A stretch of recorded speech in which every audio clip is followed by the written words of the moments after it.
Good afternoon, makers. How's everyone doing today? I hope we had a lovely Halloween weekend and got to dress up and eat some candy and, maybe do something spooky with our family or our close friends. We had a really nice time here down at the library with our story walk. I'm sure some of you guys checked it out, and, if not, don't worry about it. There might be a book version and even another walk version coming next year. So, always more to look forward to. And speaking of story walks, we are now into November, which is our storytelling month. So just like last month's theme was sustainability, this month's theme is going to be storytelling.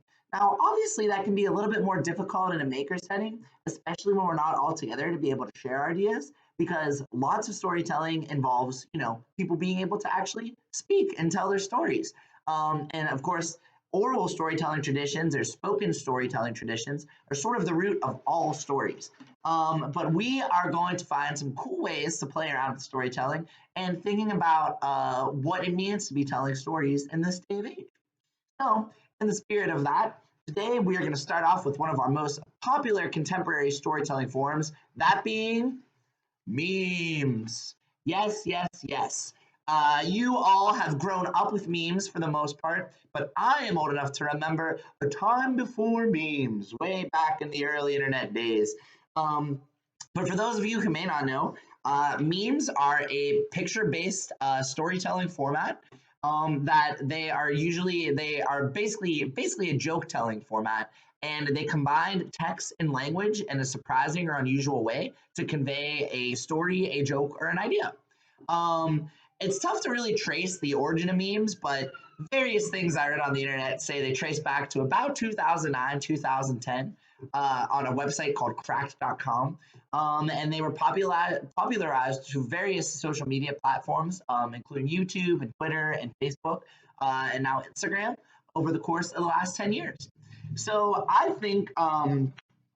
thought a fun thing we could do today would be to make some meme magnets. So we have these meme sheets here, and these are all images that you can find online. But I'm also going to be putting out some kits that have two of these sheets out front of the library here very shortly.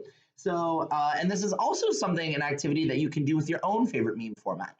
These are my three favorite memes, which is why I picked them. And I also think they have a very clear sort of structure to them, which will be easier to explain, the how memes work and also the point of this activity. But this is something that you can do with whatever your preferred meme format is. So we'll need some images of memes. We'll need some scissors, and we will need some magnets. So this is a magnet sheet here, of course. And what we're going to basically do, friends, is we are going to provide various captions for each of these memes, and then cut them out. We're going to stick them to the magnets, and then you will have a sort of rotating meme magnet collection that you can play with at your house or at your locker or wherever your magnetic memes have a home. So these three of the more popular formats of the past few years. Up here we have like Evil Kermit or Dark Kermit, which is taken from an image from a Muppets musical episode that came out in 2014, according to the internet. Then down here we have Confused Mr. Krabs, taken from an early SpongeBob episode from back in 2001.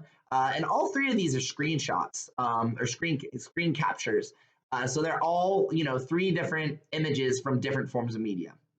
And last, we have Gene Wilder as Willy Wonka from, I believe, 1971's Charlie and the Chocolate Factory. And that it might actually be called Willy Wonka. It doesn't matter. It is the earlier Charlie and the Chocolate Factory movie with Gene Wilder. And so that brings me to another point about memes, which is kind of interesting, is that memes take images from other places, whether it be a movie, a TV show, even a commercial, right? And then we give these images a whole new context or a whole new way of understanding what they are or creating a joke or meaning by the text that we apply to them. So it's a really interesting kind of thing to think about where we're taking a piece of art that already exists and we're modifying it and we're turning it into something new. So in theory, it's a pretty similar idea to what we were doing last month with recycling or upcycling, right? So it's this idea that, we have things out there and then we can make changes to them to make them new. So interesting thing to think about. In the context of storytelling, I think this is pretty interesting too, because a lot of the stories that we take in every day, whether we're reading them or watching them or listening to them, they have various characters or themes or lessons, or even just like the types of worlds they exist in that get recycled over and over and over again. And every time that somebody creates a new version of that, they're injecting their own sort of meaning or their own sort of understanding into that piece of art, create something new again. So on a very small scale, what we're doing with these memes every time we create memes is sort of, projecting or continuing the line of storytelling that we have been inheriting as a culture since the dawn of, society and telling stories. So anyway, a little bit over the top there, but very cool thing to think about. So how we're going to do this, you have your 3 images, right?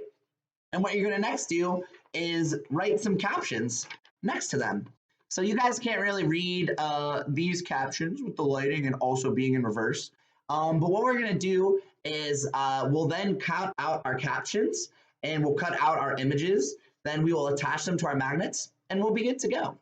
So working within these 3 different meme formats, they have 3 very different kind of things that they are trying to do, or ways that they function. So with the classic dark Kermit meme, the way that the text usually goes is it'll say me, and then have a colon, and then have a statement, and then it'll say also me. See that in reverse there, and have a different statement that is contradictory to the first one. And it's sort of like it's yourself talking to yourself, just like a Kermit talking to himself, or an evil version of himself. And this meme format is kind of based in the classic trope from cartoons where you have an angel and a devil on one shoulder, where the angel is maybe telling you one thing that might be a more positive thing, and the devil is saying something contradictory to that is like, oh, you should try this, like, maybe a little bit more like evil, or like damaging a version of the thing that the angel said. So for me, for my captions here, I have me, Kermit talking to Dark Kermit. Me, that dog is cute. Also me, wouldn't she be cuter if she was your dog? So kind of implying that I should steal that dog. And that's part of the joke there. And so then the second one, me, I should do my homework before I sleep. Also me, my homework will be easier with a full night's sleep. So you can see how it's fun to play with those contradicting voices. And it's also just a cool way to tell a joke, right? Or to kind of project a story that describes a situation or a moment or a thought pattern, right? So then with Confused Mr. Krabs, this whole meme is about like describing a situation in which you would feel as confused as Mr. Krabs looks in this image, right? Because Mr. Krabs is sort of in the middle of everything and it's swirling around him and it's very confusing, very chaotic. So for this one, we have me. I had me when my mom asks if I want McDonald's or Burger King for dinner. And then I had me when my friend reminds me we have a math test next period. Whew, very relatable for me back in the day. And then lastly, we have condescending Wonka. Now, this one's a little bit more tricky to explain. Whenever somebody says condescending, it's a way to say that, so like if someone is being condescending, it means they're talking down to somebody else in such a way where the person talking thinks that they are sort of smarter and more intelligent than the person they are talking to. So with condescending Wonka here, this is supposed to be the image of somebody who like knows that is being condescending. They're like, oh, like, so this format usually comes in like a, oh, so, and you make a statement, and then it's followed up with tell me more about, and then it's a statement that sort of is a joke about, kind of poking fun at the first statement that was made, to point out that it is kind of short-sighted or is not a complete thought, or that there are flaws or problems with it. So, and it can be just a really funny way to have jokes based off of opinion things. So for mine, my condescending Wonka, the first one I have is, oh, so you like Pepsi better than Coke? Tell me what other things you're wrong about. And then we have, oh, so you've never read a book? Tell me more about how well your YouTube channel is going.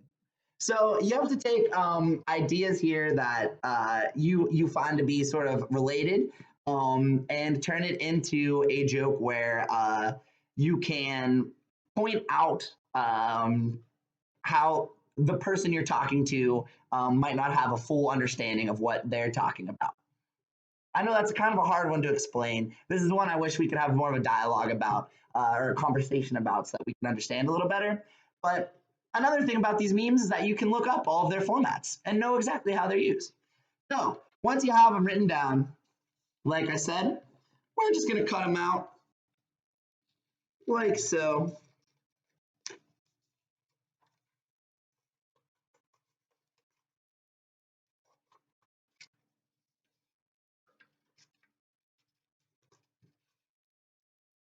And maybe a fun thing to do would be to, cut out many different captions. And then, every day you can kind of create a meme to explain how you're feeling that day. It would be a very fun game to play with like siblings in the house or friends at the locker at school. Just a fun thing to do, a fun way to go about things. And I also think I really like starting off storytelling month with memes because one, like I said, I think memes are kind of in some ways one of the newest and most relevant forms of joke telling or storytelling or story sharing that we have. But it's also just a good way to get our brains going because, I think that we take in jokes and humor a lot, but we don't always necessarily think about, what parts go together to make something a story or what parts go together to make something a joke. So again, memes are a really kind of fun way to be able to do that and create meaning. So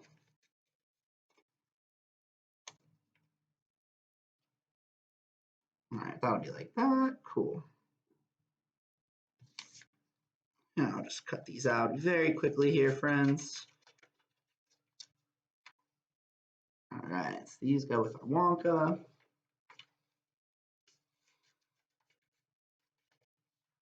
These go with Mr. Krabs. Cool, cool. And these go with our good friend, Evil Kermit.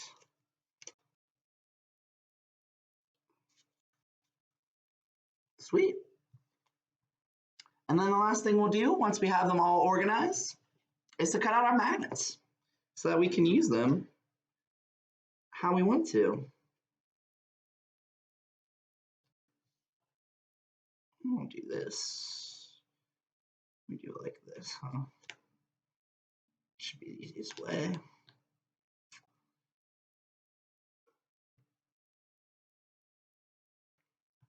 All right.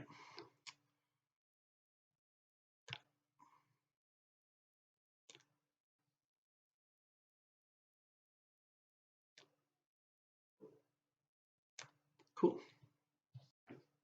And once we have our magnets cut out, we'll just peel off the backs here and attach our images or our captions as such. And that they will be usable and ready to rock.